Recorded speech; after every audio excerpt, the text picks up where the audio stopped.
Bismillahirrahmanirrahim.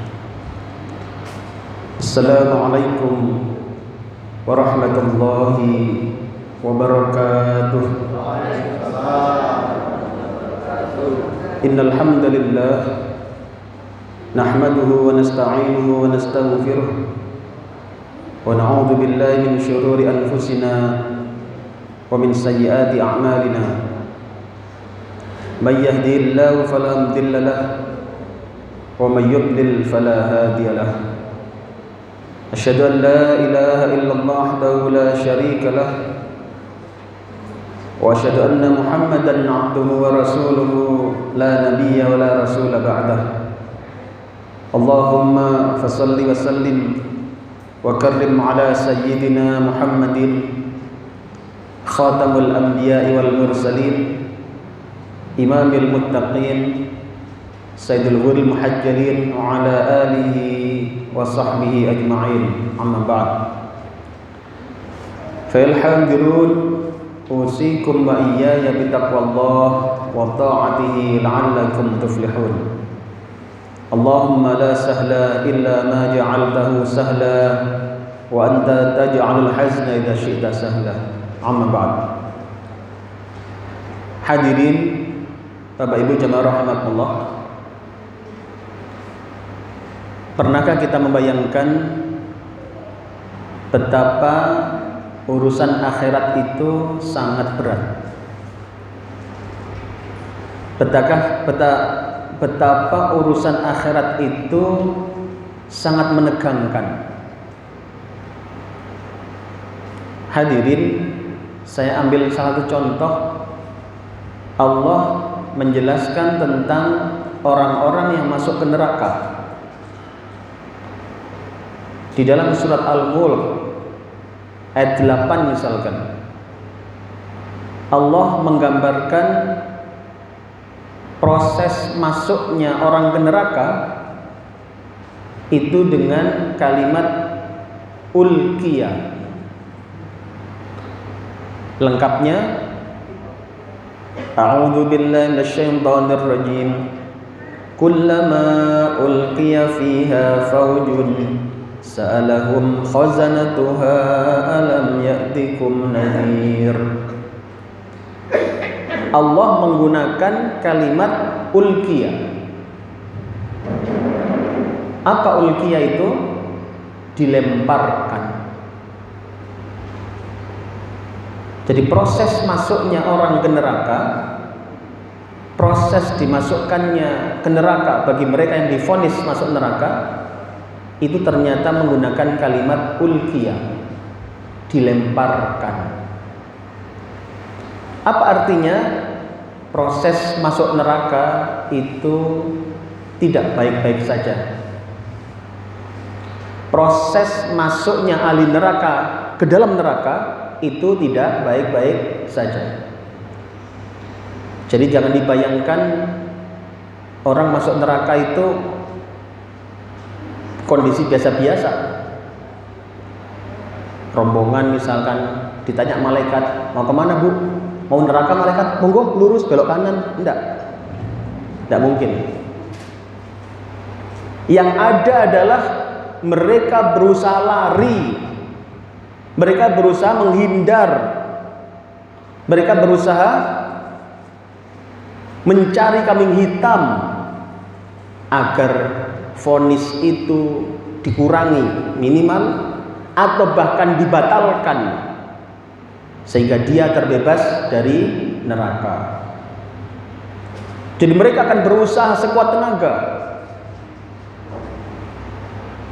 bahkan mereka tidak segan-segan melakukan apapun yang bisa dilakukan dengan tujuan terbebas dari vonisnya.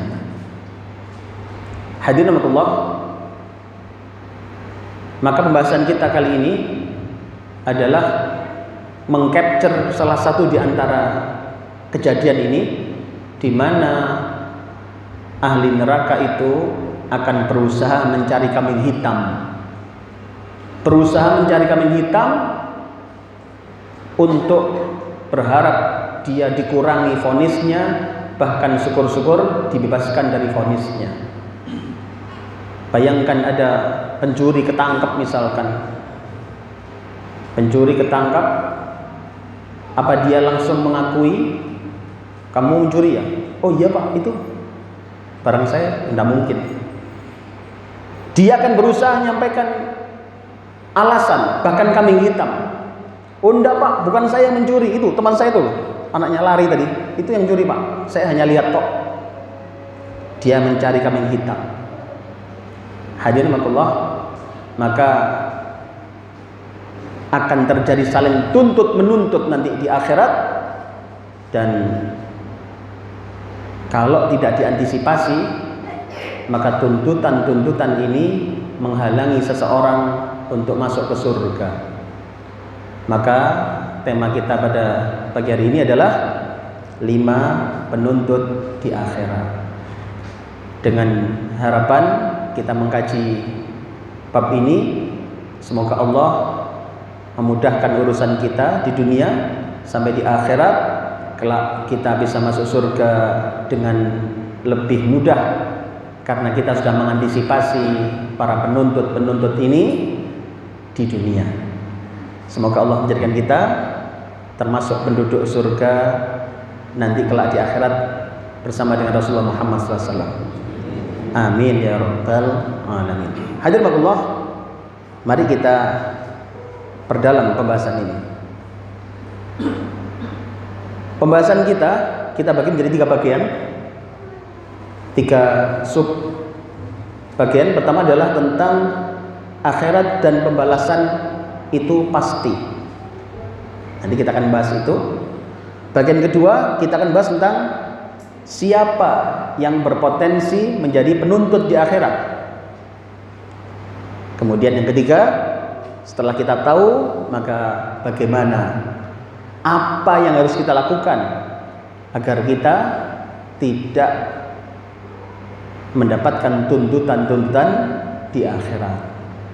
Insyaallah 3 sub bagian ini yang akan kita bahas dalam kesempatan yang berbahagia ini.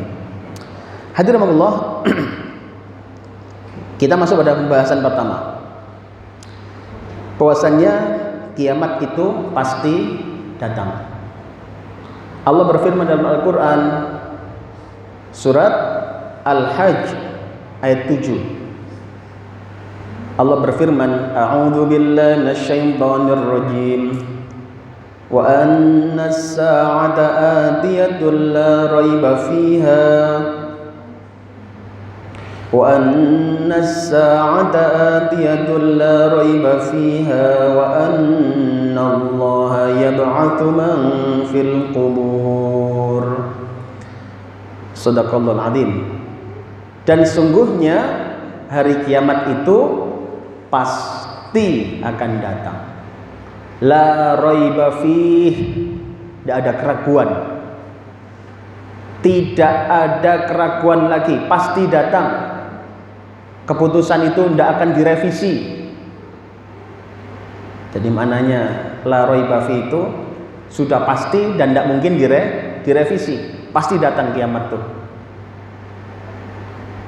Wa annallaha yab'atsu man fil kubur, dan pada saat itu Allah akan membangkitkan para penghuni kubur.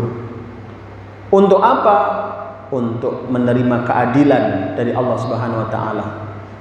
Faman ya'mal mithqala dzarratin khairan yarah. Jika amalnya baik walaupun sedikit akan berbalas baik. Sebaliknya, wa may ya'mal mithqala dzarratin syarran yarah. Jika buruk akan berbalas dengan neraka. Hadirin rahimakumullah, semoga kita semua termasuk orang-orang yang mendapatkan kebaikan dunia dan akhirat. Amin ya rabbal alamin. Hadirin rahimakumullah, kita lihat tafsirnya. Dalam tafsir Al-Mukhtasar dijelaskan bahwasannya, dan agar kalian beriman bahwa hari kiamat itu pasti akan datang. Jadi saya sering mau nasihatkan kepada para jamaah sekalian, Kalau ingin memahami Al-Quran, memang tidak cukup dengan terjemahannya. Terjemahan sudah membuka pintunya, iya. Tapi untuk lebih masuk ke dalam, jenengan butuh tafsirnya. Maka alhamdulillah ada majelis tadabbur Al-Quran, ya kan?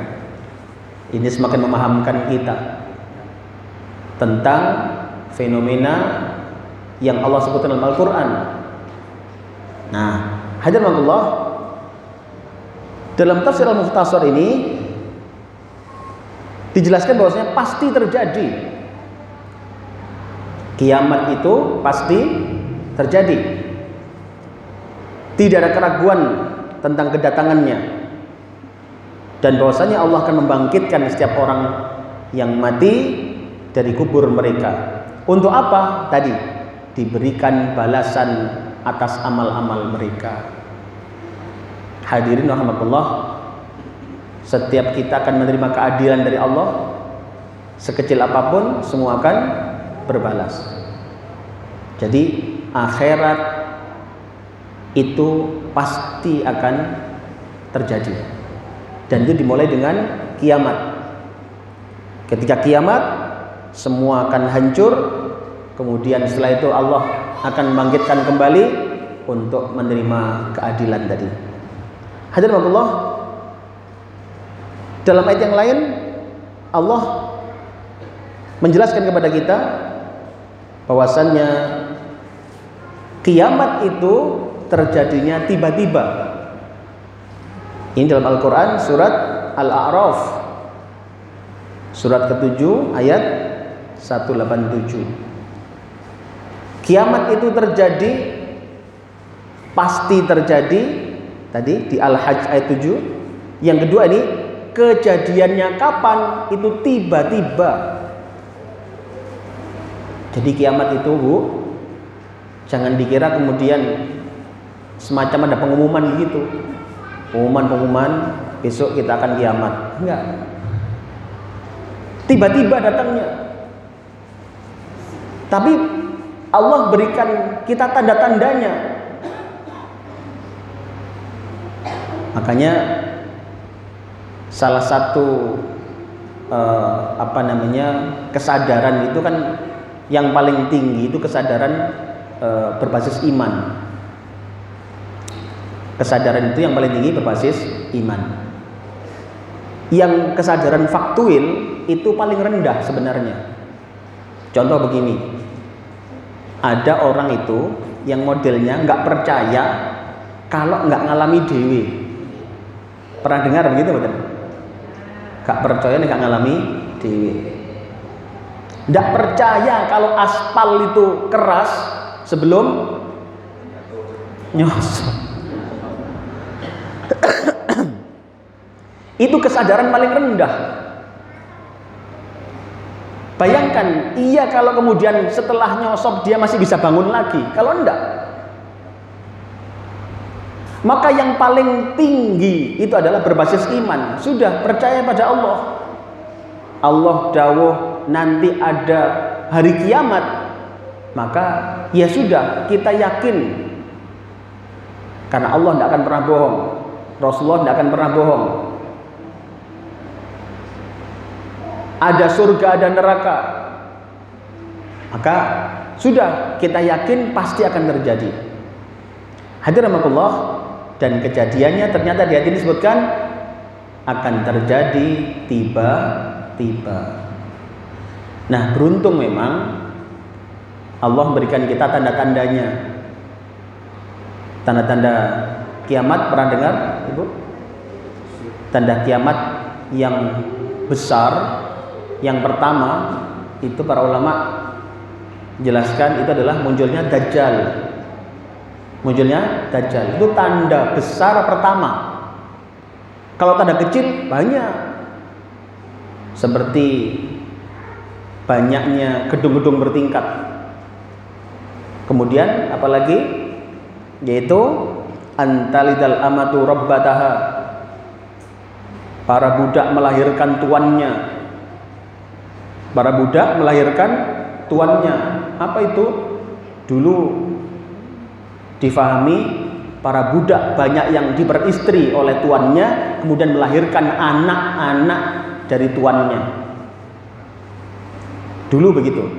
Tapi kemudian setelah perbudakan tidak ada, bagaimana coba? Pemahamannya adalah semakin banyak anak-anak durhaka. Anak durhaka itu ukurannya apa sih? Membantah orang tua. Wala takul lahuma uffin. Uff saja nggak boleh.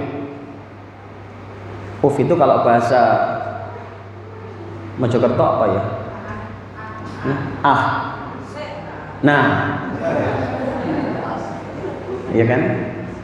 Do, sik tabu apa ibu ini? Nah, itu lo yang begitu aja itu sudah masuk durhaka. Lantas kalau kemudian tanda kiamat adalah banyaknya anak durhaka, coba kita cek. Yang bilang begitu banyak apa sedikit? Panjenengan punya putra pinten? Panjenengan hitung apakah setiap putra itu pernah bilang begitu? Jangan-jangan semuanya pernah bilang begitu. Dikongkon angel gitu. Diperintah ra gelem budal malah mangsuli. Itu kalau itu jadi indikatornya sudah terjadi mulai dulu itu tanda kecil. Nah, tanda besarnya adalah munculnya Dajjal. Nah, tanda munculnya Dajjal ini tanda besar kiamat yang pertama. Ini sedikit masalah kiamat. Masalahnya adalah kita jangan bayangkan munculnya Dajjal itu terus masuk TV. Monggo Pak Dajjal wawancara dulu. Nggak mungkin. Nggak mungkin. Padahal itu tanda besar kiamat loh. Kalau dia muncul, kiamat itu tinggal sangat pendek sekali waktunya. Nah, munculnya Dajjal diawali dengan munculnya Imam Mahdi. Jadi nanti di hari sudah semakin dekat kiamat itu, tokoh-tokoh besar yang menjadi tanda-tanda kiamat itu akan keluar. Jadi Imam Mahdi itu yang akan memimpin kaum muslimin. Hadirin Allah, kapan munculnya Imam Mahdi ini? Di antara hadis-hadis yang menjelaskan akhir zaman itu adalah diantaranya ketika banyak peperangan di mana-mana. Yang kedua, banyak terjadi gempa. Sekarang ini peperangan banyak enggak? Banyak. Hampir di semua benua perang sekarang. Benua Afrika, geger kan Timur Tengah. Benua Asia, geger kan antara Ukraina Rusia, kan? Antara ini semenanjung Korea sudah panas-panasan. Ini perang, dan perangnya ini bukan saling melempar apem, ya kan? Yang dilempar ini bom-bom tingkat tinggi sudah, daya ledaknya, daya hancurnya luar biasa. Maka kalau ini benar terjadi perang di mana-mana, berarti tanda kedekatan datangnya Al-Mahdi sudah sangat dekat. Ditambah banyaknya gempa. Sekarang ini data awal tahun 2024 ya, itu sampai bulan waktu itu dihitung sama kawan-kawan, Maret itu terjadi gempa lebih dari 700 kali di Indonesia saja, 700 kali. Artinya kalau dihitung jam, setiap 1,5 jam ada gempa. Itu kalau ukurannya hanya wilayah Indonesia. Kalau seluruh bumi, maka didapatkan data setiap 5 menit terjadi gempa saat ini. Maka kira-kira menurut jenengan banyak apa sedikit itu gempanya berarti? Banyak. Maka jika dua ini memenuhi syarat, kayaknya sudah dekat sekali itu, Bu. Muncul Al-Mahdi, tidak lama muncul Dajjal, dan berarti kiamat sudah sangat dekat. Makanya nasihatnya waspadalah, waspadalah, ya. Jangan lalai. Semakin dekat kiamat harusnya kita semakin siap dengan amal-amal soleh. Jangan nambah-nambah hutang, Bu, kan? Nanti kalau ada orang nawari kredit di rumah Bu, tidak mau ambil kredit Bu. Mungkin kulkasnya Bu, gimana Bu? Maaf Mas, mau kiamat ya, nggak usah. Ya. Sudah, nggak nambah-nambah masalah ya. Kita fokus pada persiapan akhirat. Semoga yang hadir hari ini Allah berikan kemudahan dalam urusan di dunia sampai kelak di akhirat mendapatkan ampunan dari Allah Subhanahu wa taala. Amin ya rabbal alamin. Kita lanjutkan. Kemudian Allah juga menjelaskan semua akan dibalas oleh Allah. Dalam surat Al-Anbiya surat ke-21 ayat 47. Allah menjelaskan bahwasannya Allah akan masang timbangan. Wa nad'ul mawazinal qista liyaumil qiyamati fala tuzlamu nafsun syai'a wa in kana mithqala habatin min khardalin ataina biha wa kafa bina hasibin. Kami akan memasang timbangan yang tepat pada hari kiamat, maka tiadalah dirugikan seseorang barang sedikit pun. Allah akan menegakkan pengadilan dan tidak akan satupun dirugikan karena adil. Jadi kalau di akhirat itu Bu, itu Allah adil. Yang baik dapat baik balasannya, yang buruk dapat buruk. Kalau di dunia ini itu keadilan itu rasanya sudah menjadi semakin barang langka ya?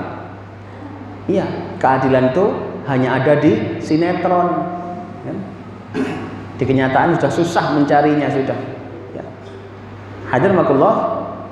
Maka di akhirat akan ada pembalasan seadil-adilnya. Barang siapa punya amalan seberat biji dzarrah sekalipun, seberat biji sawi, maka dia akan menemukan balasannya. Kemudian ayat lain, beruntunglah mereka yang berat timbangannya. Dalam Al-Quran surat Al-Mu'minun surat 23 ayat 102. Allah berfirman, A'udzu billahi minasyaitonir rajim. Faman thaqulat mawazinuhu faulaika humul muflihun. Barang siapa yang berat timbangan kebaikannya, maka dialah termasuk orang-orang yang beruntung. Jadi kita semakin lengkap referensinya. Pertama, kiamat pasti akan datang. Kapan waktunya? Akan datang tiba-tiba. Kemudian apa? Setelah kiamat akan ada pembalasan. Yang baik dapat baik, yang buruk dapat buruk. Semua akan dibalas seadil-adilnya. Maka karena datangnya tiba-tiba, yang tiba-tibanya ini kemudian berlanjut dengan pengadilan yang seadil-adilnya, maka bagi seorang mukmin tidak ada kata lain kecuali harus semakin siap. Harus semakin siap. Karena mau atau tidak mau, kita akan masuk pada fase itu. Kita akan menemukan balasan amal kita masing-masing. Jika baik berbalas baik, jika buruk berbalas buruk. Saya ambil contoh begini. Kalau panjenengan misalkan ada jemputan mobil mau berangkat rombongan misalkan, diberitahu, Mbak Yu, panjenengan siap-siap nanti jam 7 tak jemput berangkat ke Malang misalkan. Kalau angkanya jelas jam 7, enak jenengan. Jam 5 masih siap-siap santai-santai masih bisa. Ditanya sama anaknya, "Mah, gak siap-siap kah?" "Sik burung, jam 7 kok berangkatnya." Masih enak. Kenapa? Waktunya bisa ditetapkan. Sekarang bayangkan begini, jemputannya gak jelas waktunya. "Mbak Yu, sampeyan mau tak jemput ya? Jam piro?" "Yo sak teko-tekoku." Mana cobanya dengan? Jelas betul. Dengan nggak jelasnya ini berarti kita harus semakin siap. Bisa dipahami Bu? Nyantol mboten niki? Nyantol nggih. Maka urusan ini penting sekali gitu loh. Ini masih baru bab pertama tadi ya. Akan datang kiamat yang akan membuka pengadilan Allah, maka berhati-hatilah karena pada saat itu ada penuntut-penuntut yang akan menghalangi kita untuk sampai ke surga. Nah, bab pertama kita sampai di situ, kita paham, maka tidak ada cara lain, harus segera siap. Kita lanjutkan. Hadirin Allah, ketika kiamat, ingat ketika masa pengadilan itu, maka semua akan datang menuntut. Rasulullah Muhammad SAW bersabda dalam hadis riwayat Muslim, nomor hadis 4678, ketika beliau menjelaskan tentang muflis. Siapakah orang yang muflis? Muflis itu bangkrut. Siapakah orang yang bangkrut itu? Awalnya sahabat Nabi menjawab, yakni orang yang tidak memiliki apa-apa ya Rasul. Boten kagungan bondo blas. Ternyata Nabi tidak menjawab, membenarkan pernyataan itu. Beliau melanjutkan, orang yang bangkrut itu adalah orang yang datang nanti di akhirat membawa amal kebaikan. Dia membawa pahala sholatnya, membawa pahala puasanya, membawa pahala amal-amalnya, tapi kemudian dia dituntut oleh orang-orang yang pernah dizaliminya. Satu orang datang minta ganti rugi, minta keadilan kepada Allah, tapi karena tidak berlaku lagi ganti rugi dunia, maka yang diberikan adalah pahalanya, dikasihkan dia. Berkurang pahala sudah. Datang lagi orang menuntut lagi. Dia menuntut, ya Allah, dulu dia pernah mendolimi saya di dunia, dia pernah menyakiti hati saya dan belum minta maaf. Dia dulu mengambil hak saya dan saya belum menerima gantinya. Tidak ada permintaan maaf, maka minta ganti keadilan, maka diambilkan lagi dari pahalanya.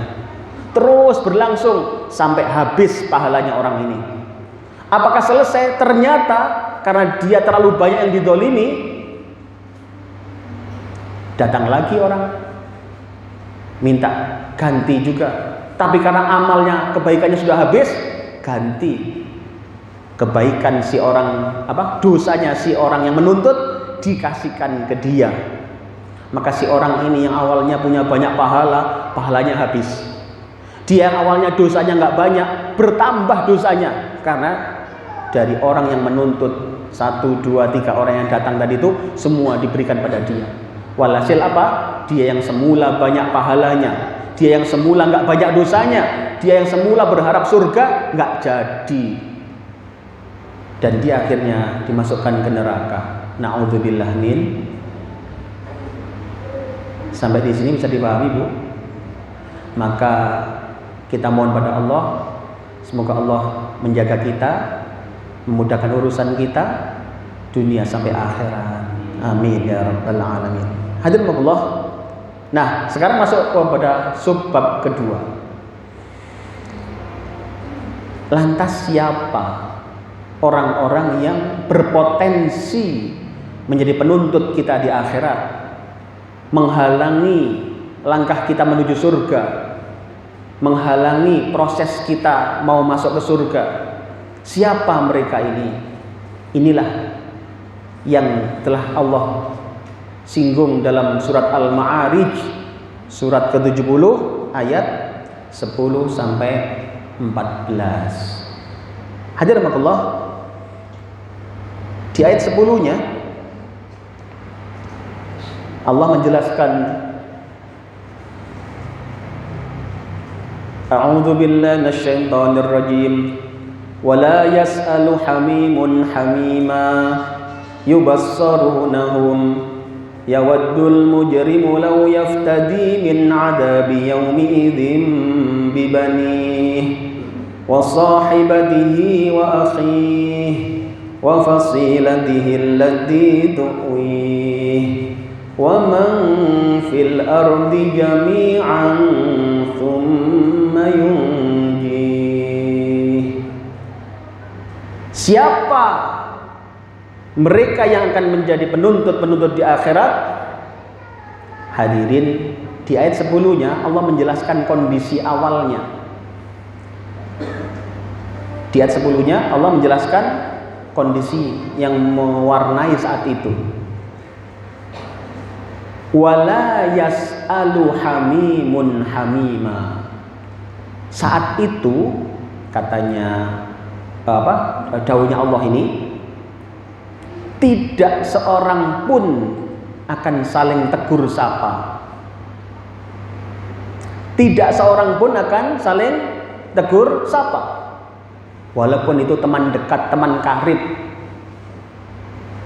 Tidak sempat sudah.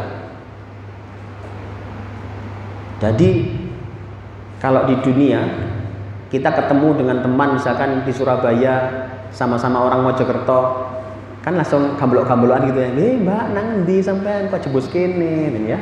Gamblok-gamblokan. Iya. Ketemu di Jakarta, sama-sama jauh dari rumah, kok ketemu, wah, ketepaan Mbak, duit kunjang entek, ya kan? Gamblok-gamblokan begitulah. Nah, bayangkan kondisi sama-sama jauh, tidak pernah masuk ke akhirat, sekali-sekalinya di situ. Kan saat itu kan mestinya ketemu teman-teman dekat kan kebenaran begitu kan? Kondisi tegang menegangkan, ketemu sama-sama alumni SMA, ya kan? Sama-sama alumni SMA Sukom, misalkan gitu ya. Wih, kok ketepaan nang kene sampean ketemu ya? Tapi ternyata tidak sempat, Bu. Ketika di akhirat, wala yas'alu hamimun hamima. Tidak ada lagi tegur sapa. Hadirin, dalam tafsir As-Sa'di dijelaskan. Beliau menjelaskan ayat di dalam surat Al-Ma'arij ini didahului dengan kejadian yang Allah gambarkan atas makhluk-makhluk yang besar. Lihat ayat sebelumnya. Ayat sebelumnya, coba lihat ayat sebelumnya. Itu Allah menjelaskan tentang apa itu diantaranya. Apa ayat sebelumnya? Tentang gunung, ya kan? Diantaranya gunung. Gunung seperti bulu berterbangan. Gimana coba? Ya kan? Jadi Allah menggambarkan gunung-gunung itu yang sebesar itu seperti bulu berterbangan. Maka As-Sa'di menggambarkan jika huru-hara yang genting ini dialami oleh makhluk yang besar-besar, maka bayangkan bagaimana yang terjadi dengan makhluk-makhluk kecil. Kebayang mboten Bu panjenengan? Gunung berterbangan. Wes, penanggungan rek. Wes, Merapi liwat ya. Kira-kira apa sempat di situ terus mojok berdua bahas masalah Tidak sempat sudah. Panik luar biasa. Maka As-Sa'di menggambarkan saat itu ketika gunung aja berterbangan, sangat tegang sekali. Kita ada mobil, pesawat terbang lewat, ternyata tiba-tiba keluar asap. Waduh, kan kita takut kejatuhan gitu. Jangankan pesawat Ustadz, genteng aja ya, kita kan khawatir kan, tegang sudah. Kayaknya genteng mau jatuh ini Ustadz. sudah tegang, sudah baru genteng, apalagi pesawat, apalagi gunung, gitu kan, semakin tegang saat itu. Maka bayangkan apa yang terjadi pada makhluk-makhluk kecil, katanya As-Sa'di.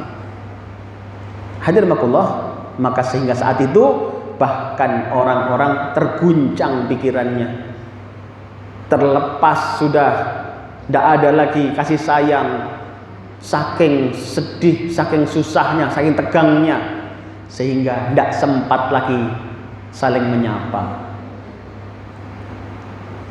Jenengan pernah masuk dalam kondisi seperti itu enggak? Kondisi darurat, gawat gitu, pernah enggak? Enggak pernah. Apa ya contohnya? Terkunci di lift misalkan itu, cek, liftnya mati.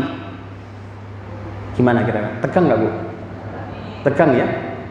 Kondisi tegang begitu, sempat bahas sinetron nggak? Nggak sempat sudah. Mbak, judulnya apa kemarin? Nggak sempat sudah. Oh ini antara ini udah mati nih, jangan-jangan oksigennya habis lagi, gitu kan? Tegang banget.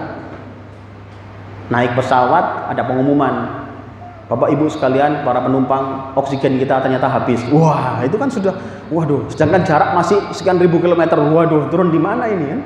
Tegang banget. Nggak sempat sudah bicara hal-hal sepele. Hadirin, maka saat itu tergambar sudah tidak sempat lagi saling menyapa.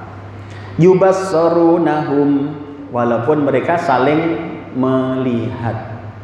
Jadi saling melihat mereka ini, tapi tidak ada lagi sapa menyapa.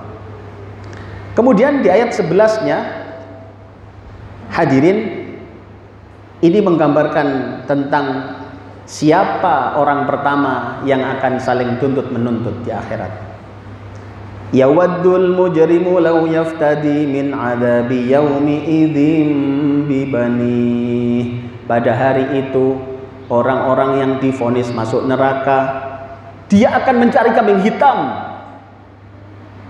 Dia akan mencari kambing hitam agar vonisnya diringankan. Syukur-syukur dibebaskan dari vonis neraka. Siapa yang pertama kali dikambing hitamkan? Lihat ayatnya. Siapa yang pertama kali? Dia akan mengkambing hitamkan anaknya. Bayangkan nih, si orang yang masuk neraka ini, jangan dikira dia mau nerima begitu saja. Seakan-akan dia mengatakan, ya Allah, atas dosa apa aku dihukum ya Allah? Kamu dihukum karena korupsi. Dulu kamu bawa pulang mesin ketiknya kantor. Loh, ya Allah, jangan hukum saya sendirian ya Allah. Jangan ditimpakan kepada saya semua ya Allah. Saya dulu itu melakukan itu karena anak saya itu loh. Anak saya itu dulu menjualan penjaluannya ciakai, les bolak-balik, pindah-pindah les. Nah, itu gara-gara dia tuh sehingga orang tuanya jadi kayak begini. Dia menyalahkan anaknya.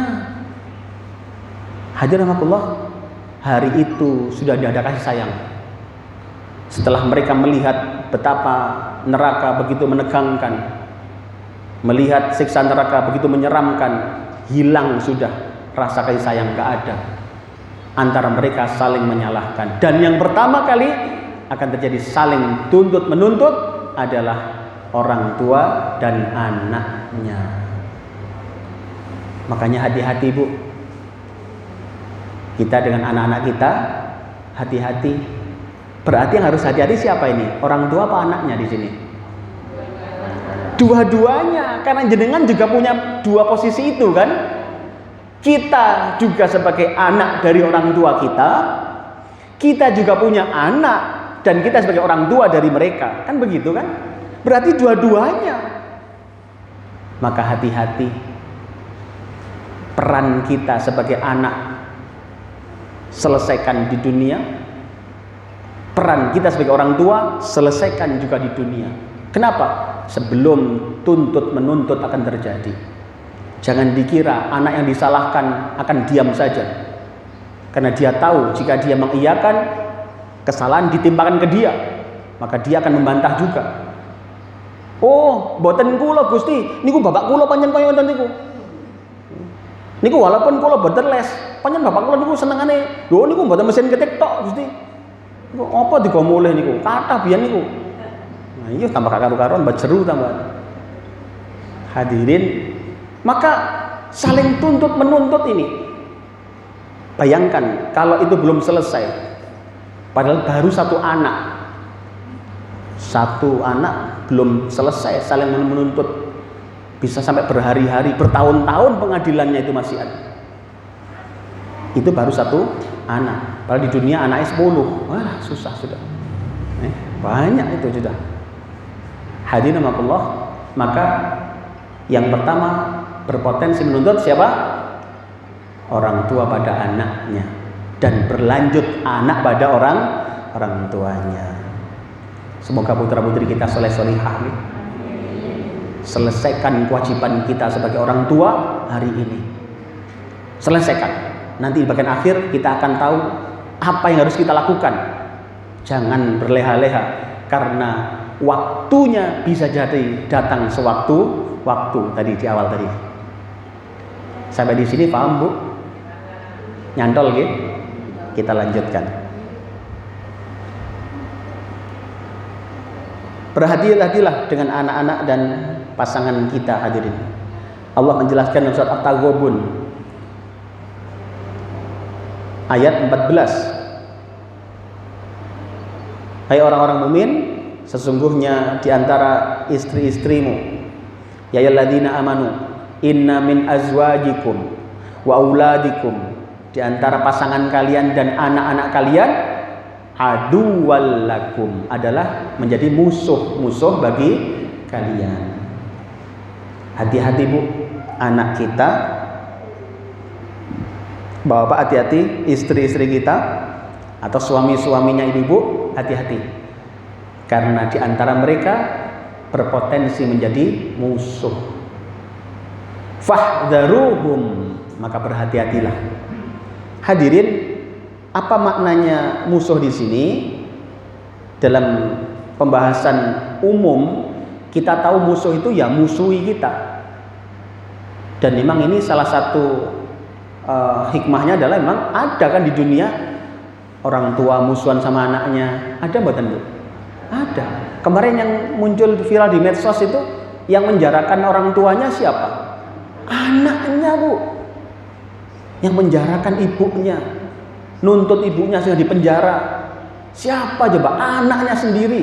La haula wala quwata illa billah. Benar berarti ada musuh. Nah, tambahan lagi adalah nih di dalam tafsir Zubdat Tafsir min Fathil Qadir, ternyata ada dinukil dari Mujahid, golongan tabi'in beliau insyaallah, yang beliau mengatakan, demi Allah, istri dan anak-anak mereka tidak memusuhi mereka di dunia, namun rasa cinta kepada mereka menjadikan mereka melakukan hal haram dan memberikannya kepada mereka. Permusuhan ternyata tidak selalu di dunia, tapi dampaknya sampai ke akhirat. Dia nampak mencintai orang tuanya, dia nampak mencintai istri atau suaminya, tapi kecintaan itu menggiring pada hal yang haram. Pak, saya cinta sama aku enggak? Oh ya cinta mah. Kalau cinta buktikan mah. Buktikan Pak. Ambil apa? Mesin ketik lagi tadi. Astagfirullah. Maka cinta ini mendorong permusuhan nanti di akhirat. Dan itu sudah disampaikan oleh beliau. Makanya hati-hati hadirin. Permusuhan tidak selalu terjadi di muka bumi ini. Kalau enggak hati-hati, permusuhannya berupa nanti di akhirat terhalang dari surga. Maka hakikatnya sebagai musuh adalah yang menghalangi kebahagiaan akhirat. Tadi mau masuk surga, ternyata yang nuntut bukan orang lain. Pernah dengar nggak ada hadis Nabi tentang orang tua yang gagal masuk surga dituntut anak-anaknya? Pernah dengar? Itu kan ya. Itu kan ada orang tua mau masuk surga. Ternyata kemudian anak-anaknya menuntut. Tidak mau. Kenapa? Anaknya masuk neraka. Seakan-akan begini kisahnya itu. Ya Allah, orang ini mau ke mana? Masuk surga. Mereka orang-orang yang amalnya banyak. Oh, nanti dulu, kata anaknya. Dia nyampaikan, Pak, Bu, sampean badhe teng pundi? Apa nang swarga? Oh, mangke riyen. Loh, sapa? Sampean iki sapa? Kula ben anak sampean teng ngene donya. Diwasi kalau Pak. Kok gak mirip? Kira-kira kira-kira begitu. Tapi anaknya nih, nanti dulu, karena anaknya masuk neraka, anaknya divonis masuk neraka. Nanti dulu, kita selesaikan urusan secara adil. Kemudian dibuka keadilan, pengadilan, nuntut mereka. Ya Allah, saya tidak terima kalau saya masuk neraka, sedangkan orang tua masuk surga. Kenapa? Karena saya terkena dosa-dosa ini karena orang tua saya mengabaikan pendidikan atas saya. Orang tua saya dulu acuh tak acuh. Mereka berangkat pengajian, saya jadi anaknya nggak direken. Mereka berangkat majelis taklim, anaknya karambol, nggak direken. Mereka berangkat mendatangi majelis zikir, anak-anaknya main game, nggak direken. Maka saat itu anaknya nyampaikan, ya Allah, kalau dosa ini ditimpakan kepada saya sendiri, saya tidak terima. Orang tua saya harus menanggungnya juga. Terus apa yang kamu inginkan? Saya kalau memang harus masuk neraka, maka mereka juga harus masuk neraka. Akhirnya orang tua ini nggak jadi masuk surga, digiring bersama ke neraka. Na'udzubillah min dzalik. Makanya hati-hati hadirin. Waspada dengan siapa? Anak-anak kita. Waspada dengan siapa? Orang tua kita. Ini yang pertama. Hadirin makullah, ingat juga hadis Nabi, setiap kita adalah penanggung jawab. Kullukum ra'in wa kullu ra'in mas'ulun ar-ra'iyatih. Ingat, orang tua punya tanggung jawab atas putra-putrinya. Nanti di akhirat akan ditanya oleh Allah, anakmu kamu ajari apa? Sudahkah kamu ajari sholat? Sudahkah kamu kenalkan Allah? Sudahkah kamu kenalkan barang haram? Sudahkah kamu tunjukkan mana hal mana haram sehingga dia bisa menghindari yang haram? Itu semua akan ditanya hadirin. Maka hati-hati. Sekarang yang kedua. Tadi yang pertama anak yang akan saling tuntut menuntut. Yang kedua siapa? Suami versus istri. Allah menjelaskan wa sahibatihi,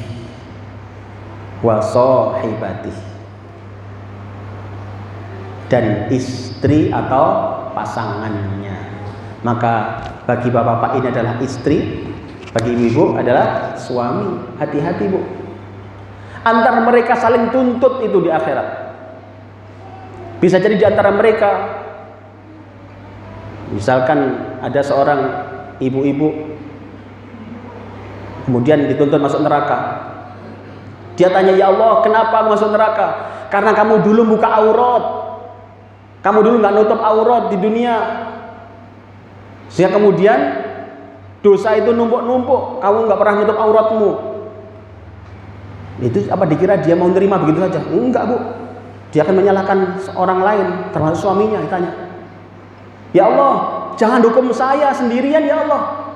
Saya itu tidak pernah nutup aurat, itu gara-gara suami saya tuh.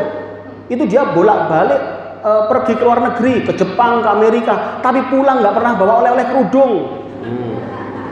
Cari aja alasan dia.